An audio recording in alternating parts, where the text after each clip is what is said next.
Hi, this is Kit, and this is my 7-pointed star pinata, and I'm about to take you through the process that I used to create it.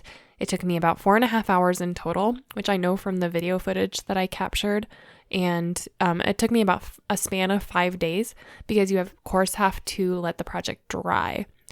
So I started with a balloon, and that white balloon ended up popping on me.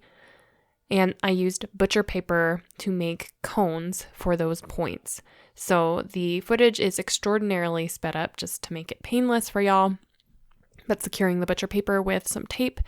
And then the first step is, of course, to put the points onto the balloon base. And the way that I would do this in the future is I would actually pinata-ify the balloon first, and then I would add the cones just to give the candy containment or proverbial candy containment more of a buffer from the points, but that is neither here nor there. So I did this with newspaper initially, just flyers in the mail. The liquid that I used, you have alternatives, I guess, when it comes to like paper macheing the piñata. I used a watery glue, so just white glue watered down. And this was the toughest part of the entire project, this very first step. It was so difficult to glue the points onto the balloon.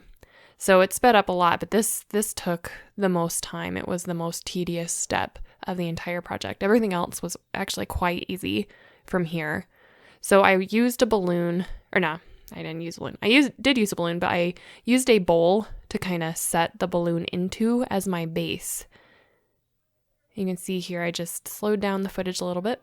And then this is the next day. So I had to wait for like the top part of the stars to dry. And I did secure all of the stars, but I didn't get the base of those 4 stars on the bottom secured with the watery glue paper mache. So this shows you what I was actually doing.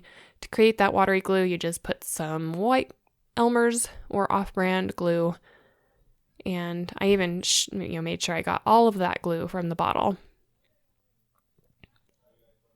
And I think most of the recipes actually call for like a much more thick glue, but it was quite watery. I didn't want to have to go back to the store for more glue. That was my primary purpose. And so, the watery glue worked quite well. So I was probably 1 part glue to like 2 or 3 parts water. So it's usually the reverse where there's a more thick glue than the water. So here's the rest of that. You just continue paper macheing around the balloon, and you preserve the balloon through the entire project just to give it stability. You want to make sure that there's an opening for candy or for proverbial candy by maintaining like that little balloon tip.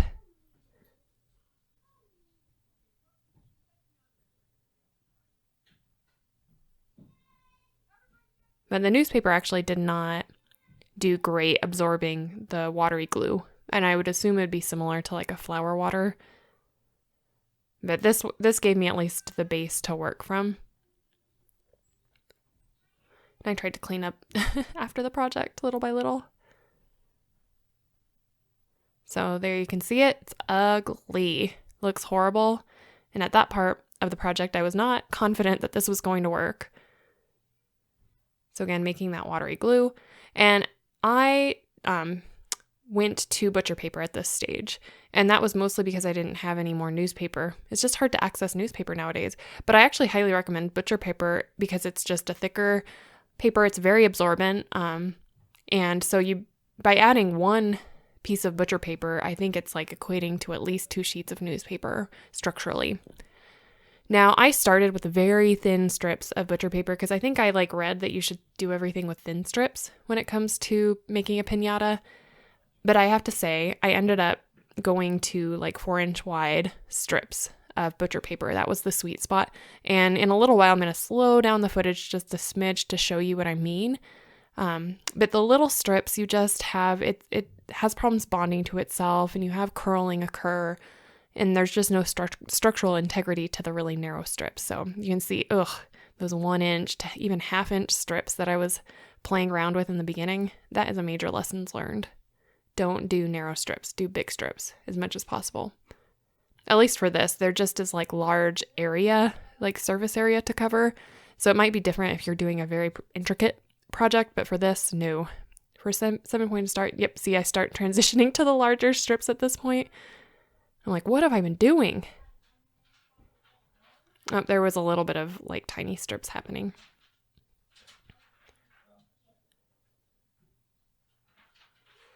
All right, yeah, here you can start to see I like slightly slow down the footage in a moment.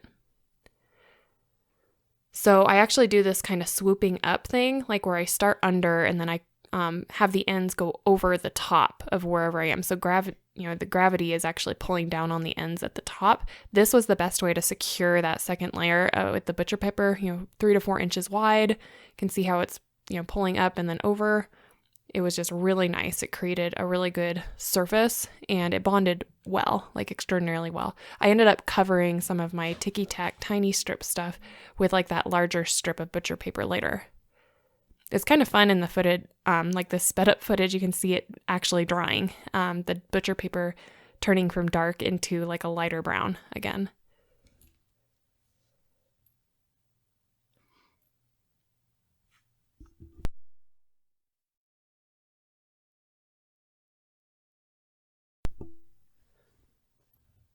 Yeah, I did this, I think over a day. I would just kind of let it dry and then I would turn it again. And this was 2 or 3 days before I did the final bit.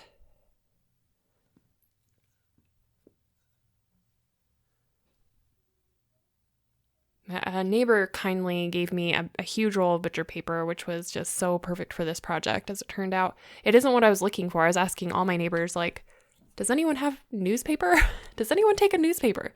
And no one does, so I got some flyers, just like the newspaper paper type of coupons and stuff that you get in the mail. That's what I used, but you run out of that really quick. And the butcher paper worked great. Once you have some structural integrity to work from, I think it would be hard to like start with butcher paper, but going from the newspaper to the butcher paper worked really well.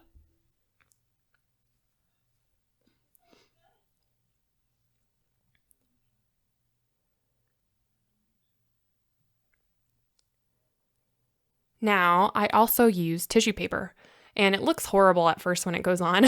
You can see it's like this weird gauzy stuff, but when it dries, it actually gives it a nice white finish, and that's what I wanted to use before decorating. I wanted to have kind of a neutral base that was lighter colored, that made it look a little bit more polished, and that the tissue paper worked great. So you just saturate the whole thing.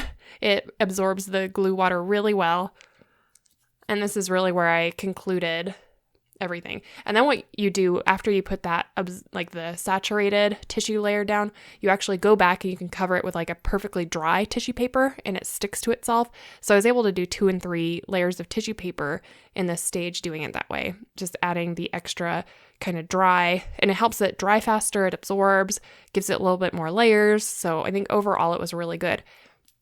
Now something, if I do this project again, I'm actually, right before this stage, I'm going to slightly cut into the stars so that as they're hit, they actually break, off not just the entire cone, but like pieces of the cone. But that is neither here nor there.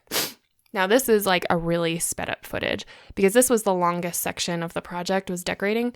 And I chose to make like pineapple scales. So piñata comes from piña, which is pineapple. And there is a theological meaning to that.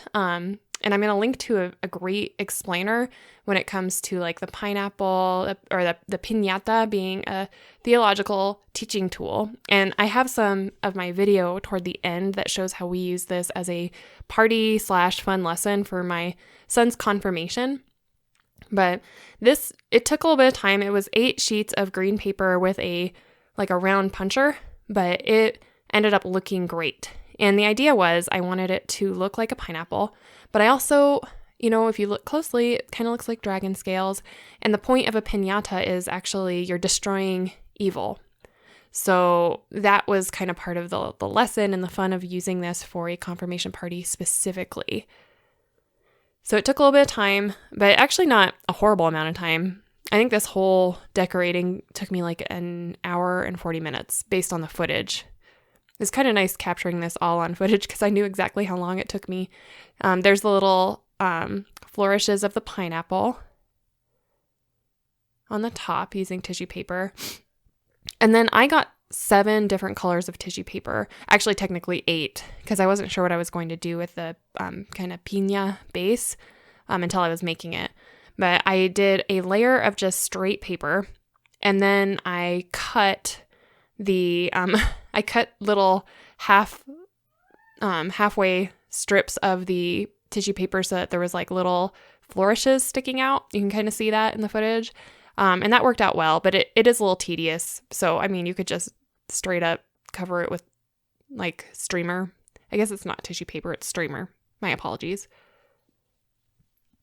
But it didn't add a whole lot of time. I think the most time went into the like pineapple scale / dragon scale. And they're finishing this up.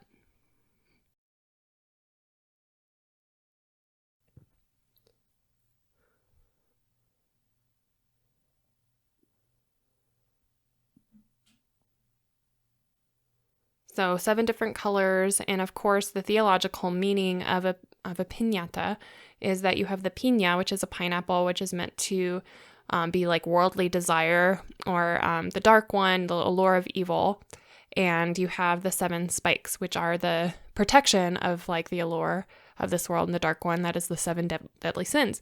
And when you beat and break a piñata, you're actually defeating the 7 deadly sins, is like the idea. And this was a teaching tool of the Franciscans. Again, there's a great video in my notes on this video.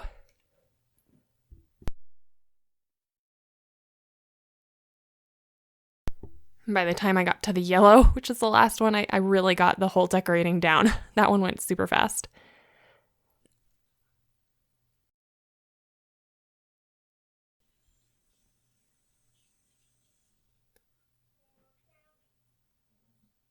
I added a little bit of flourish, so again, contrast colors. I just made my own little tassels with streamers by cutting it into fourths. It didn't take an extraordinary amount of time, and it kind of added an extra little detail. And I already had all the streamers, so why not? And I did not use up nearly all of the streamers, so I could do this project again for basically nothing. All right, so it's about holding this. And do you want to it's just taking a nip. I would hold this for you. Here, you hold that, and I'm just taking a nip.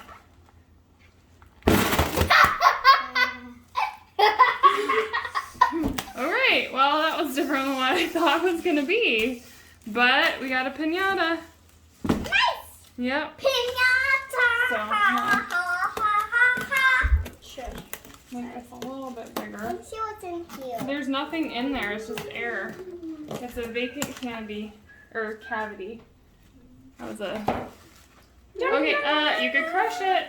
And if you do, Mommy will go inside. Mm-hmm. Mommy will go inside.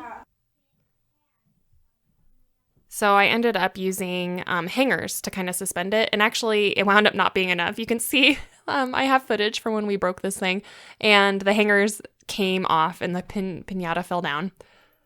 But it was a good thought, and I think it's a good way to start. You would need to secure it better than just using a friction at the top. So there's the whole thing. It's all ready to go to be beaten down.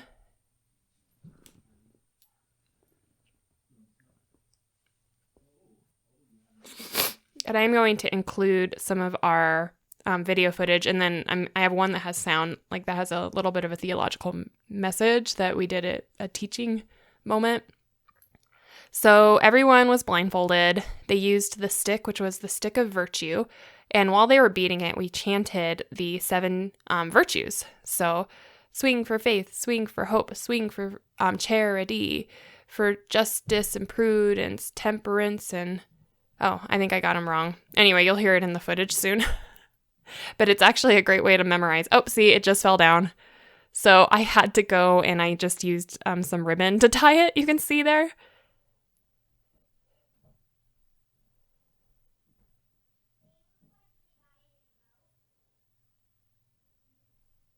Just keep everyone away, have rules. Go, Andre! Go! Swing for faith, swing for hope, swing for charity, for temperance and prudence, fortitude and justice too! Woo! You're tearing off. We can keep eating it, but it's like there's empty promises of the devil, right? So don't worry, there is going to be candy once this thing's destroyed. I promise. So the devil, the dark one, has empty promises. There's no candy inside. I'm going to put this up so I can suffocate. I highly doubt I'd be able to suffocate. Alright. Here we go. Where is it? Alright, it's kind of in front of you. Alright. Swing for faith, swing for hope, swing for charity, for temperance and prudence, for fortitude and justice too. Alright. So you heard my lesson there. And, you know, I had to have a go at the very end.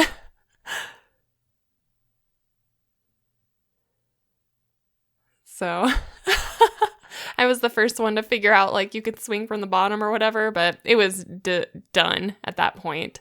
So we got a group photo with the piñata destroyed, which was a lot of fun. It was a great activity for a confirmation First Communion party and for any kind of the church-related event. I wanted to capture this so I can do it again and remember. But enjoy and cheers.